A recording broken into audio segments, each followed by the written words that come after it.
बिस्मिल्लाहिर्रहमानिर्रहीम। अस्सलाम वालेकुम। सॉइल डायनामिक्स की किसी भी प्रॉब्लम में वाइब्रेशन को जो इक्वेशन ऑफ मोशन गवर्न करती है वो इस तरह की होती है। ये इक्वेशन डिराइव होती है इस मॉडल को यूज़ करके, जिसमें एक ट्रॉली है जिसका एक मैस है, एक स्प्रिंग है, एक डैम्पर है। अब इस मॉडल को इस्तेमाल करके ये वाली इक्वेशन डिराइव हम इस लेक्चर में बाद में करेंगे, लेकिन ये मॉडल क्यों सॉइल डायनामिक्स प्रॉब्लम के लिए यूज़ होता है इसको समझा जाता है इस डायग्राम से। इसमें ये ग्राउंड है, नीचे ऊपर एक स्ट्रक्चर है, सपोज एक बिल्डिंग है। ग्राउंड में जब अर्थक्वेक मोशन आता है शेकिंग के दौरान, जो लोडिंग होती है वो टाइम डिपेंडेंट होती है। ये external loading which is a function of time के साथ वेरी करती है। इसके रिस्पॉन्स में बिल्डिंग के अंदर डेफॉर्मेशंस आती हैं, क्योंकि बिल्डिंग भी ग्राउंड के साथ ही शेक करेगी। ये डेफॉर्मेशंस भी they are a function of time, vary करती हैं। और इन डेफॉर्मेशंस को रेजिस्ट करने के लिए 3 फोर्सेस बिल्डिंग के अंदर सेटअप होती हैं। और वो 3 फोर्सेस कौन सी हैं? पहली उसके मैस की वजह से, बिल्डिंग या फाउंडेशन के अंदर भी ये फोर्सेस सेटअप होती हैं, लेकिन हम ऊपर बिल्डिंग तक सपोज करें इसको। जो 3 फोर्सेस इस अर्थक्वेक मोशन को रेजिस्ट करती हैं वो पहली फाउंडेशन या बिल्डिंग के मैस की वजह से है। मैस जब मोशन को रेजिस्ट करता है तो वो इनर्शिया फोर्स होती है। हम सपोज करें कि इस तरफ वो जो फोर्स लग रही है एक्सटर्नल फोर्स, उसको रेजिस्ट कर रही है ऊपर जो भी फाउंडेशन है या बिल्डिंग है, उसका मैस जो है वो रेजिस्ट कर रहा है इस मोशन को, ये inertia force Fi which is due to mass. दूसरी फोर्स है बिल्डिंग, क्योंकि मेंबर से बनी है कॉलम्स और बीम्स जो कि एक ख़ास मटेरियल से बने हैं। उस मटेरियल की एक स्टिफनेस है, उस स्टिफनेस की वजह से एक रेजिस्टेंस आती है डेफॉर्मेशन में। वो स्टिफनेस बिल्डिंग को या फाउंडेशन को डिफॉर्म होने से रोकती है। ये स्प्रिंग फोर्स है, क्योंकि स्प्रिंग की भी एक स्टिफनेस होती है, इसलिए इस फोर्स को हम मॉडल करते हैं स्प्रिंग से। तीसरी फोर्स है डैम्पिंग फोर्स। कोई भी मोशन जो है वो 100% एफिशिएंट नहीं होता, उसमें एनर्जी लॉसेस होते हैं। ये एनर्जी लॉस रिप्रेजेंट हो रहे हैं डैम्पिंग फोर्स से, which is due to energy losses. ये हैं कंपोनेंट्स ऑफ वाइब्रेशन। ये इन कंपोनेंट्स को हम रिप्रेजेंट करते हैं इस मॉडल में मैस, स्प्रिंग और डैम्पर मॉडल, MSD मॉडल। ये जो ट्रॉली है इसका एक मैस है, स्प्रिंग की एक स्टिफनेस है, मैस और स्टिफनेस, और डैम्पर जो है उसका एक डैम्पिंग कोफिशिएंट है जो कि वाइब्रेशन को डैम्पन करेगा, उसमें एनर्जी लॉसेस को मॉडल करेगा। अब जब भी इस पर कोई एक्सटर्नल लोडिंग अप्लाई होगी जो कि वाइब्रेटरी है, F(t) टाइम डिपेंडेंट लोडिंग, उसके रिस्पॉन्स में मैस डिस्प्लेस होगा, और ये डिस्प्लेसमेंट भी एक टाइम का ही फंक्शन होगी। डिस्प्लेसमेंट वेरी करेगी टाइम के साथ। जो इस मैस की वजह से इनर्शिया फोर्स है Fi, वो रिप्रेजेंट हो रही है यहाँ पे। और इस फोर्स के रिस्पॉन्स में जो स्प्रिंग की स्टिफनेस की वजह से रेजिस्टेंस आएगी Fs, स्प्रिंग फोर्स, वो रिप्रेजेंट हो रही है यहाँ पे। और जो डैम्पिंग कोफिशिएंट की वजह से जो डैम्पिंग फोर्स है ये भी रेजिस्ट करेगी इस एक्सटर्नल फोर्स को, ये रिप्रेजेंट हो रही है यहाँ पे।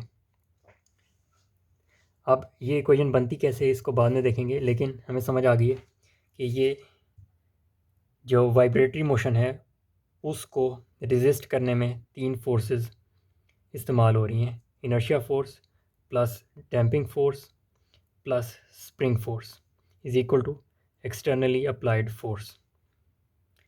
और ये डिस्प्लेसमेंट्स भी टाइम डिपेंडेंट हैं, जैसे ये एक्सटर्नल फोर्स टाइम डिपेंडेंट है।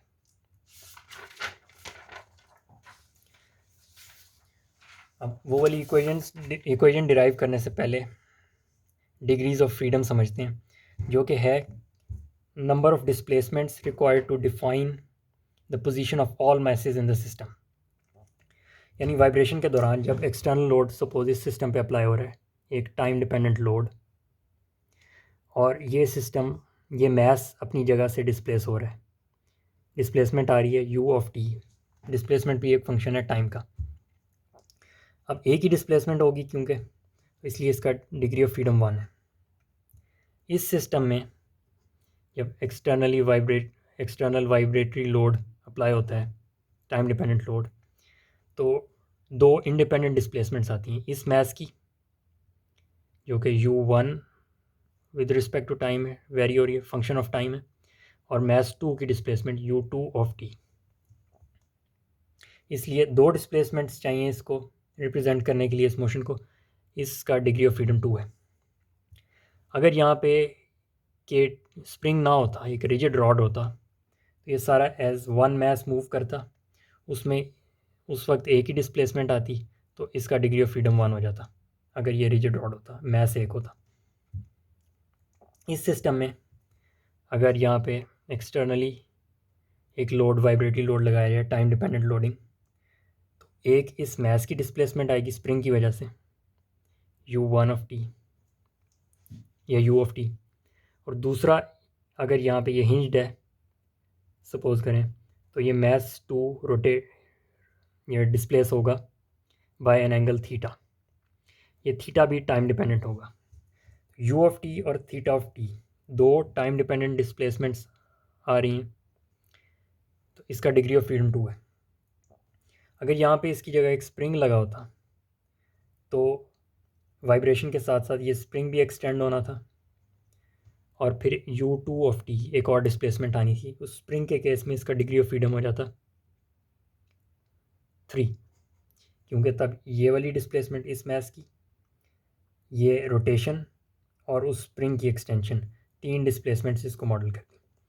तो नंबर ऑफ डिस्प्लेसमेंट्स जो कि सारे मैसेज को डिफाइन कर सकें, वो होता है degrees of freedom.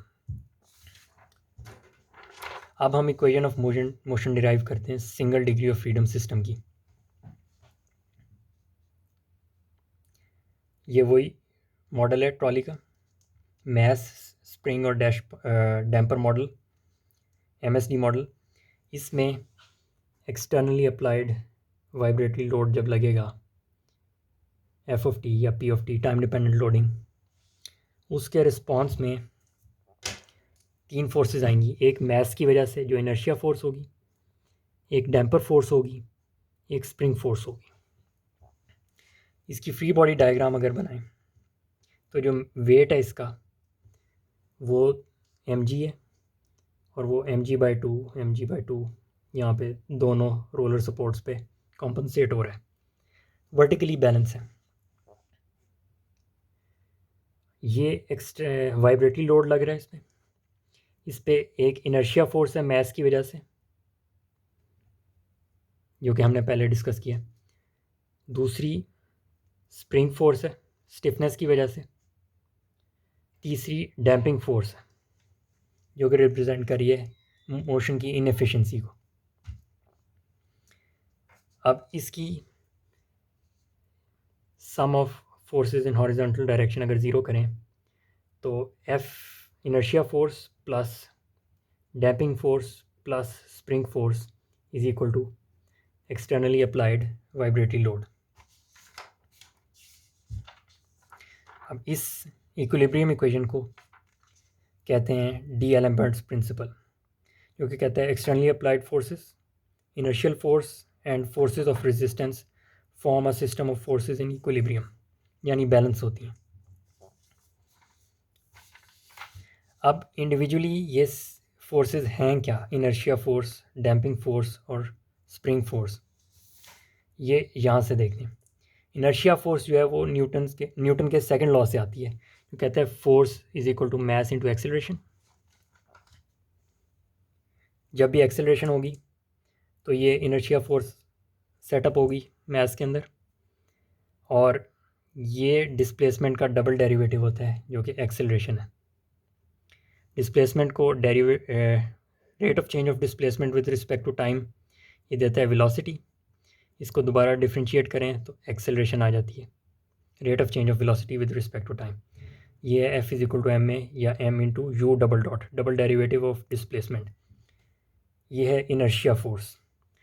F I जो है वो हमारे पास आ गया यहाँ से, और ये लीनियर मॉडल है, यानी हम अज्यूम कर रहे हैं जो ग्रेडियंट है इसका F I over you double dot, वो क्या है, ग्रेडियंट मैस, और हम अज्यूम कर रहे हैं मैस कांस्टेंट है। ये है लीनियर मॉडल। इसी तरह स्प्रिंग फोर्स है, जो कि हुक्स लॉ बताता है कि spring force is directly proportional to displacement. यहाँ पे एक कांस्टेंट आता है जो कि स्प्रिंग कांस्टेंट है, F is equal to K u, spring constant times displacement, और ये स्प्रिंग फोर्स है हमारी। इसमें भी हम सपोज करते हैं हुक्स लॉ को ओबे कर रहा है स्प्रिंग, ये भी लीनियर मॉडल है। तीसरी फोर्स है डैम्पर फोर्स, जो कि है प्रोडक्ट है डैम्पिंग कोफिशिएंट का और वेलोसिटी का। ये क्यों ऐसा ये मुझे नहीं पता, लेकिन इसी तरह है। और इसमें भी हम सपोज करते हैं ये लीनियर मॉडल है कि डैम्पिंग कोफिशिएंट और इसका प्रोडक्ट ये डैम्पर फोर्स बनाती है, वेलोसिटी का प्रोडक्ट। और क्योंकि इक्विलिब्रियम इक्वेशन में हमने देखा है कि इनर्शिया, डैम्पिंग और स्प्रिंग फोर्स जो हैं वो एक्सटर्नल लोड के बराबर हैं। अब ये फोर्सेस हमने अलग अलग देख ली हुई हैं क्या हैं, तो इसको हम लिख सकते हैं कि इनर्शिया फोर्स है मैस इंटू एक्सेलरेशन, जो कि डबल डेरिवेटिव ऑफ डिस्प्लेसमेंट है, plus spring coefficient, damping coefficient into velocity, जो कि डैम्पर फोर्स है, प्लस स्प्रिंग फोर्स जो है spring constant into displacement, spring force है, ये बराबर है एक्सटर्नली अप्लाइड लोड के। इसको डबल डेरिवेटिव ऑफ डिस्प्लेसमेंट को यू डबल डॉट के तौर पे हम लिख सकते हैं, और वेलोसिटी को यू डॉट के तौर पे, और डिस्प्लेसमेंट एज इट इज़। ये है basic governing equation of motion, जो कि सॉलिड डायनामिक्स की प्रॉब्लम में इस्तेमाल होती है। अगले लेक्चर में इसका इंशाल्लाह एक solve problem single degree of freedom की और फिर second degree of freedom system को देखेंगे। अस्सलाम वालेकुम।